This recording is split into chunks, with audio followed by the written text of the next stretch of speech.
All right, the big debate over official world golf rankings and LIV Golfers is back in the news once again. And it seems like what we're hearing is just not quite matching up with the actions that we're seeing. And this is something that's truly becoming a dual-edged sword for LIV Golfers, accentuated by the fact that last week we saw Bryson DeChambeau fall out of the official World Golf Rankings top 10. And it's not just him either. Cam Smith, who back in 2022 was the world's number 2 golfer, has now seen himself plummet all the way to 109th.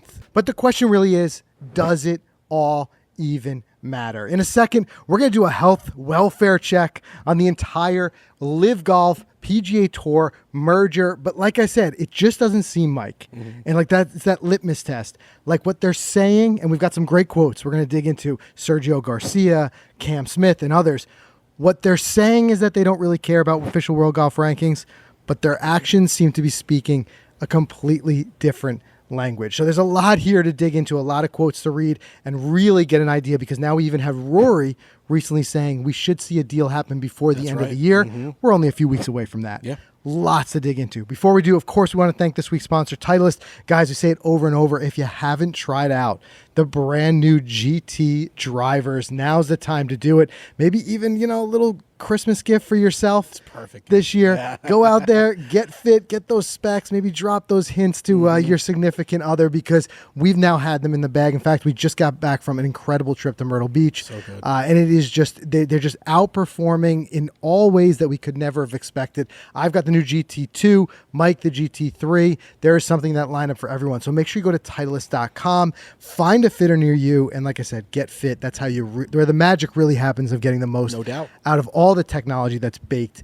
into the new GT driver. So, Mike, this week, I mean, first of all, Bryson DeChambeau, right? He falls out of the official World Golf Rankings top 10. Believe. It is. And this is, again, where things like, we've seen it before, and I know it sounds like the same old debate when it comes to official World Golf Rankings, but there's some important factors in this that really weigh into it. And like I said, now you've got guys who are having to go outside of LIV to attain those points. And I know everybody's kind of in a different position where they need to qualify for events or not. Either way, though, litmus test, you see now Tommy Fleetwood, not taking anything away from the guy. I'm a big Tommy Fleetwood fan. He had a great wrap-up of his season. But seeing him jump ahead of Bryson DeChambeau, doesn't make sense. Moving up to number 10, something's just off color there. It doesn't. And it's funny because I feel like some guys are just over the world rankings. They just don't care anymore. But then it feels like there are guys who are subtly not, and they feel like it's still important to go out and do this. And we're going to talk about those guys and how they're shifting things around to make sure that they're playing in these events, which is actually making their small LIV golf season longer for them. Exactly. Right. Exactly. And we've got some great quotes in here from, LIV just finished up its season. Guys talking about the schedule working so well for them. But again, they're saying one thing, they're doing another. Exactly. So the first thing is we got to get into Bryson DeChambeau was kind of like, a lot of them are calling, I saw some headlines calling it the nail in the coffin, so to speak, for the official World Golf Rankings. Because with this, and as a reminder, if you're kind of new or just tuning into it, there's no accrual of official World Golf Rankings while you're playing in LIV events. The only real way for these guys to do this and to get any qualifying events is to play in majors. Some guys we're now seeing play in DP World Tour events. We saw this with Jon Rahm. Jon Rahm's still in the midst of a big legal battle to be able to play in those events. And we're going to talk about what Cam Smith in particular is doing with his schedule, because he's got a very busy month ahead of him. Heading back to his home, country in Australia and playing quite a bit. But this is where kind of the writing's kind of on the wall. Bryson DeChambeau now drops down to the number 11 spot. Now, he picked up a lot of official World Golf Rankings when he won the U.S. Open this year. But other than his performance in majors, he's not picked up anything. So his drop is not a performance drop.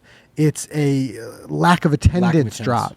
Because if you were to rank him based on a back-of-the-envelope official World Golf Rankings, you got to put him in the top 5, right? You're talking about a guy who won one of the 4 majors. One of the 4 majors. I think he finished second in the other major, right behind Xander. So, I mean, there's a guy who had 2 incredible finishes, and then he lit it up on the other tour. He's played really well over there. You can't put any of the weight into his YouTube career, which is blowing up. If YouTube starts giving out official World Golf Rankings, then he's number 1 forever. Yeah. Okay, I'll put it right there. But, it's just interesting to see. I don't buy it. I feel like he's ranked much higher. Well, it shows the strength of the game, too. If you've only got 4 at-bats in the whole season to get any official World Golf Rankings and you're still number 11, that still shows something. You think he cares, though? He's got 5-year exemption. That's a great question. And I think it's going to become a very personal argument for each guy of whether official world golf rankings matter. I want to read this quote in a second from Sergio Garcia. Basically, as his sentiment is that he doesn't care. But you got to have some guys who are. There's guys who are not locked into majors. But also you look at a guy, like Bryson, there was a huge hole, a huge absence at the President's Cup. Now, the reason he wasn't at the President's Cup is not just because of official World Golf Rankings is ranking there. It's because it's a PGA Tour event. But once we get next year, we're back in Ryder Cup year. He can qualify into a Ryder Cup. The PGA made that a big announcement last week saying these guys are not being left out. The question, though, is he's got to have the official World Golf Rankings or he's got to be a captain's pick. And I don't think anyone wants to rely on that captain's pick. Yeah, I don't think so either. So you're saying the only way that you can get on the Ryder Cup now is through points. You can't get it through, these guys are only playing in the majors. That's the only way they can do it, correct? Right. That's the only way, unless they're playing like this at DP World Tour events. Right. But the other big significant thing is okay, he dropped one spot. That was the headline grabber. But again, you got to look broadly, and I think the biggest litmus test and the biggest evidence of what this move to LIV is doing to guys is when you see a guy like we're going to talk a lot about here is Cameron Smith. Here's a guy who joined, he was top of the world in 2022. He won the Open Championship. He was number 2 in the world, but he's just really at the top of his game, and since then has just slid and slid. Kind of silent. He's now outside of the top 100 in the official World Golf Rankings. Here's a guy who's got a long way to go. Speaking of that, if he was ever to kind of get back up in that area, speaking of which, let's read this quote from Sergio Garcia because he was asked the question just this past week, and here's what he had to say. He said, "To be totally honest, I don't think world ranking points are worth it anymore for us. Even if we got world rankings points now, with the rankings we have, like myself down in 390th, it just wouldn't really help the majority of us. We were looking at it, and for someone to be able to stay in the top 50 in the world, you would probably have to win 10 of the 14 tournaments at LIV Golf." So I think what he's saying there, because it can be a little bit confusing. Yeah. He's assuming in that even if they were to get official World Golf Rankings, something we're going to talk a lot about in a second is their schedule. Because they don't have a robust schedule, it's only 14 events. And what he's indicating there is because someone like himself, who's fallen so far behind, all the way down to 390th, the only real way for him to get back into that top 50, remember, don't forget, the top 50 is the coveted location. That's the location for majors. That's the location for Ryder Cups. That's all that type of stuff. He's basically saying, and especially with him, longevity-wise, he's towards the end of his career, he doesn't have the time to re-grind it back up that official World Golf Rankings for years. He's saying I'd have to win 10 events next year just to even lift myself enough, even if they got official World Golf Rankings. Right.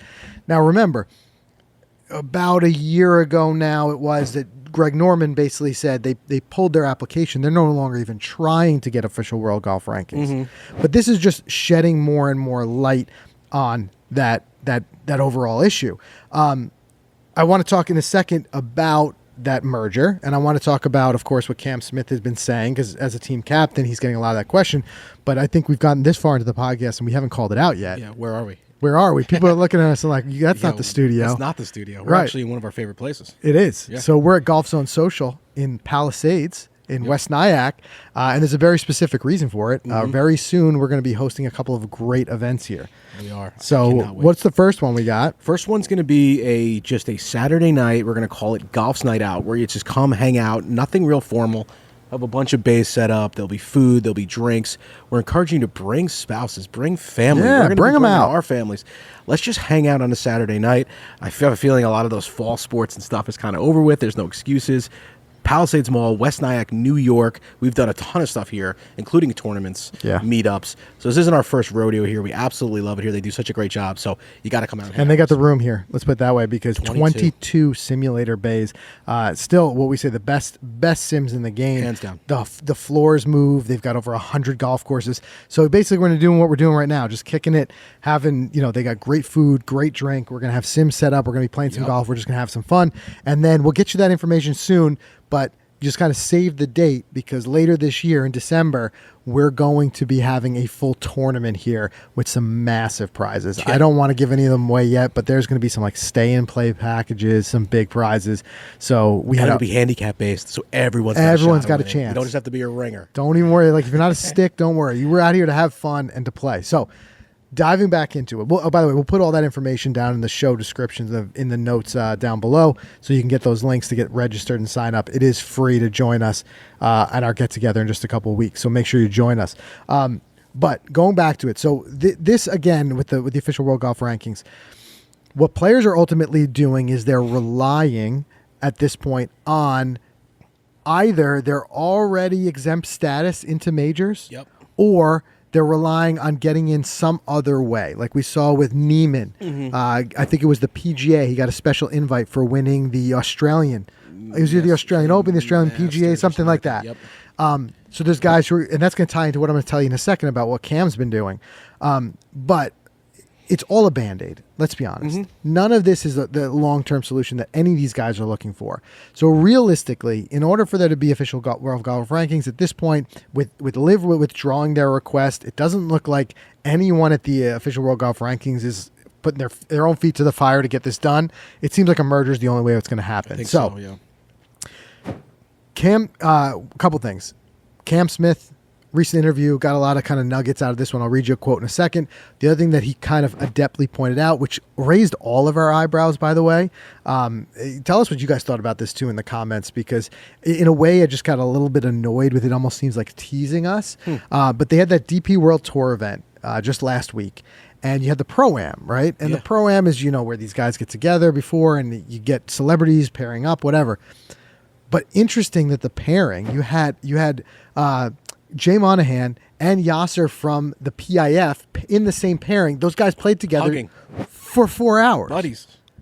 Hanging out. Yeah. Right. What's up with that? So almost in a way, it just seems like a tease. Like, why are we not getting this done? Right. Like, these guys, these are two guys that, it's funny, 2 years ago, if you had said that to me, the way the animosity, if you'd said these two guys were going to be playing a round of golf together, having a good old time, I would never believed you. I mean, it was a shock to see the two of them sitting together on CNBC that morning to announce the merger. Right. Now they're playing golf and now they're playing, in the Pro-Am. But it leaves all golf fans wondering, like, okay, like, then where's the deal? Right. Where's it going to happen? Now, interestingly, too, it's not a direct quote, but we recently saw some indication where Rory McIlroy was floating the idea and saying he thinks that we'll see a deal get done before the end of the year.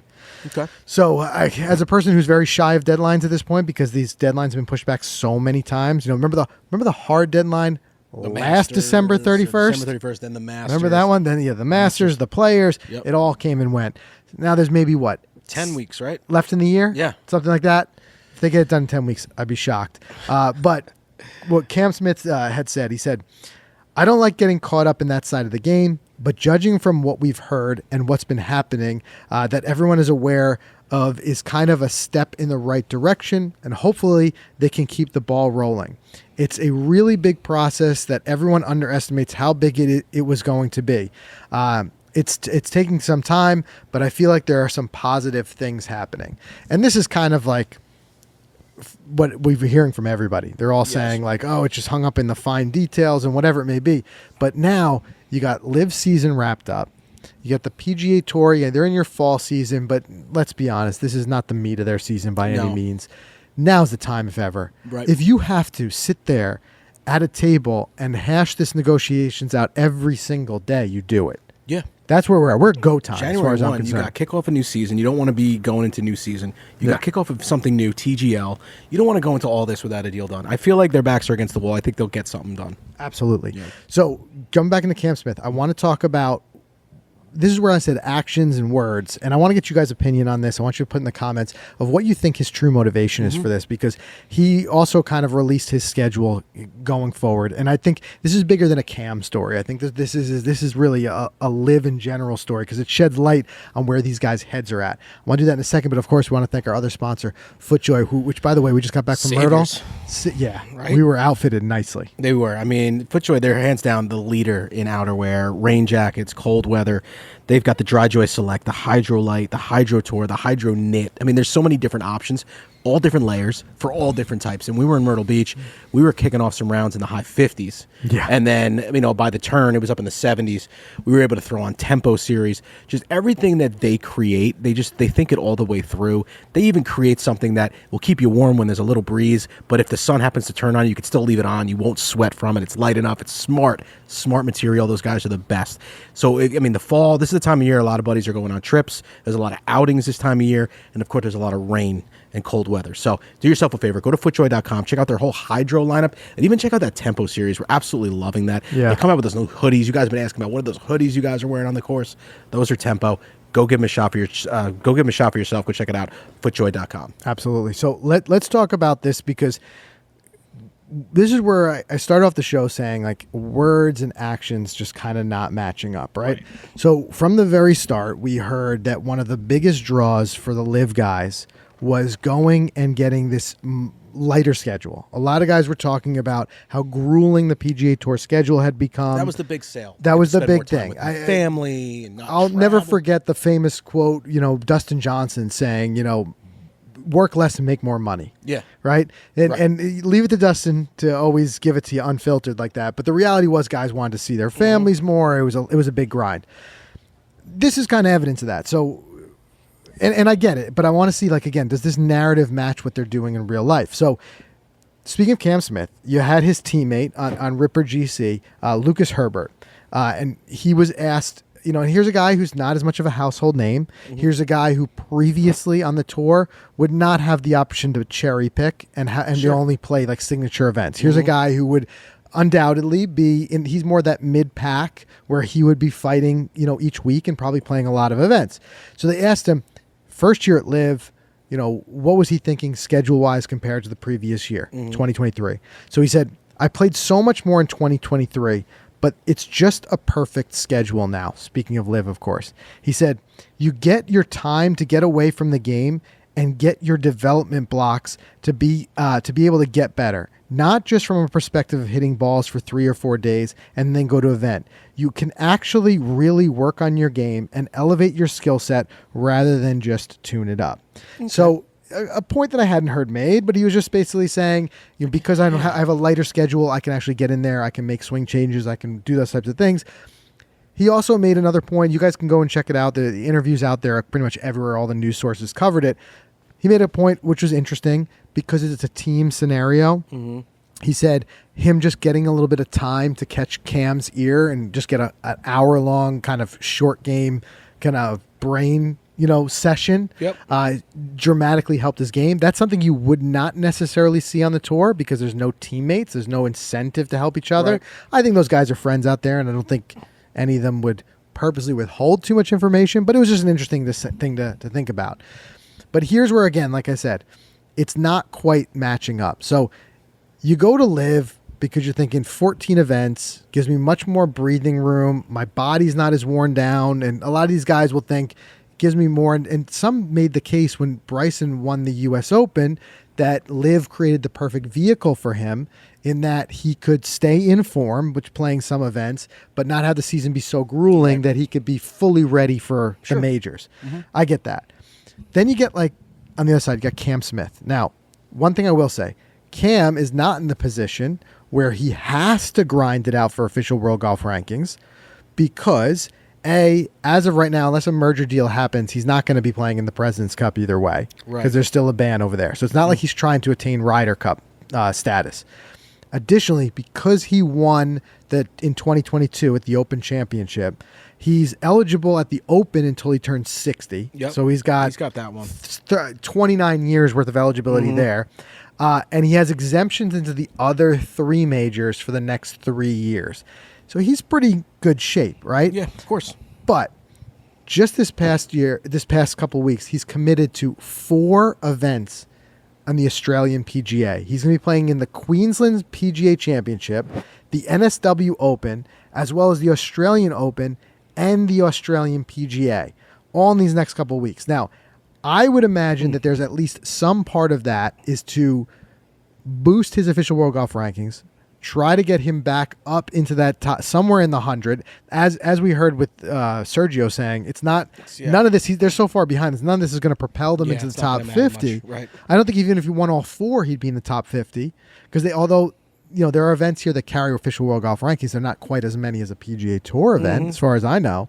But you did kind of got to go back to, like I said, with Neiman, when we saw Neiman win. And now you're seeing certain events like the PGA Championship, which are looking at wins at these other international events and looking at them for their own personal qualifications.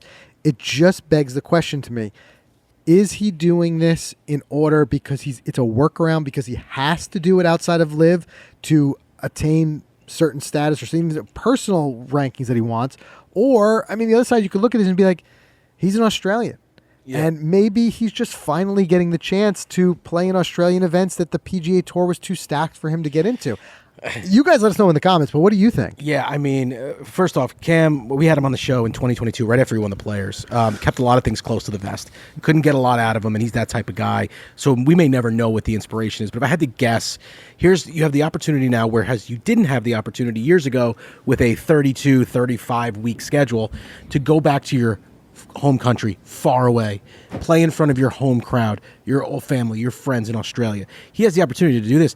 For me, I think he's going to do this for that reason, and the other stuff you mentioned is just bonus. Hey, I could win, I can get some extra stuff, but I don't need it because I'm set for the next 3 years. I'll play myself. And some guys, they're probably not even thinking about that. I feel like this is all just like, let's do a home game. It's been a while since I've done this Australian thing. They have that one event on LIV in Australia, which is awesome. I know Cam loves it. They all love it. So maybe he just wants a little more of that. That's what I think. And look, it gives you a lot of ways to look at it. And like I said, that's why it all comes very personal. Personal choice. There may be guys who say, I love the LIV schedule because with lesser events, it gives me this opportunity to do stuff like this. Travel and spend a month in my home country and play all these events, right? There's other guys who might feel like it's, like I said, it's fluff. It's not reality that you're there to play less events because there are guys who are not in the position of Cam. They don't have the same exemptions. And now they're playing 14 events, but in reality, they're playing something like 20 plus events. When you think about they're racing to play in DP World Tour events, they're racing to play in Australian Opens, other Opens where they're going to try to win their way into or qualify their way into majors, or qualify their way into Ryder Cups or whatever it may be. So this is where, like I said, actions and words, like we can make the case that like some guys may join LIV because of the lighter schedule, but is it really lighter? And are they really fully? Is it lip service, or are they aware of the fact that some of them they're joining full well knowing they're going to have to play another 6-8 events outside of the LIV schedule just to keep their career in a place where it needs to be? I mean, I think so. I mean, look at what happened to Hatton recently. He won the Alfred Dunhill. And I think from that, I don't have the exact, what major exemptions. Major exemptions he got. He got quite a few. What were the exact exemptions? He just took that one win. Yeah. And he's set now. Now he can kind of put a lot of this nonsense I think he punched him. his ticket at least for you guys can clarify if you know in the comments, but if I remember, he punched his ticket at least for the Open Championship for quite a while from that. Yep. But and official, like I said, official World Golf Rankings, but it really splits it into they're ultimately becoming 2 LIVs, right? And I guess you could say this for anything. The top tier guys are always going to be in a better position than anybody else. But you're going to get your guys like John Rahm. You're going to get your guys like Bryson DeChambeau, these guys who really don't need the official World Golf Rankings in a lot of ways because at the end of the day, they're locked into events for quite some time, and there's the ones who can fully and totally take advantage of the much lighter LIV schedule. We said it before on the podcast. I think a guy like Bryson is the perfect case for that. Here's a guy who only has to play in 14 events, the rest and plus the 4 majors. The rest of the year, he can do what he loves, making his YouTube channel and all that type of stuff. But then you're going to get these mid-level guys who are, think about it. Like, what if you were worried about getting relegated out of LIV? What if you were on a bubble like that? Yeah. Now you're in this kind of panic mode where you have to find events that will take you, right? Because like you could be serving a suspension on the DP World Tour. You have to do that just so you maintain some official World Golf, status. So that if you were relegated out, you have place to play, like if that's even possible. So that's why I feel like it's it's a tale of two, like two stories going on there. The guys who are okay with it and the guys who are not in a very good position by the fact it may seem great. There's only 14 events, but it's not like that in reality when you look at your schedule. Yeah, no, it's not. I mean, I have a feeling these guys thought they were getting themselves into a shorter schedule, and the reality is they know they need to play more. Right. And really, I think the only way out of this is some sort of merger and agreement. But like I said, is it too little too late? As Sergio said, even if they were to get official world golf rankings, there are guys like himself who are at 390th position who just know they're never going to make up the ground that they've lost. So it's as the clock ticks, as it gets longer and longer without an agreement, a lot of these guys it's getting worse for. But like I said, it was just something that really kind of caught my eye when I saw, so many people saying the reason they joined LIV was for the lighter schedule. But then the reality is most of these guys are playing just as much golf because they're playing outside of LIV just to maintain some sort of status. Yeah, I think this was the real reason. The less golf was just something they said. Yeah. So. Another, sugar to throw on top of it. Right. Anyway, make sure you guys, like I said, we'll put the links below. Make sure you guys come join us here. We're going to have a great time at our hangout here at Golf Zone Social. So don't miss that. Make sure you subscribe wherever you get your podcasts, and we'll see you in the next one.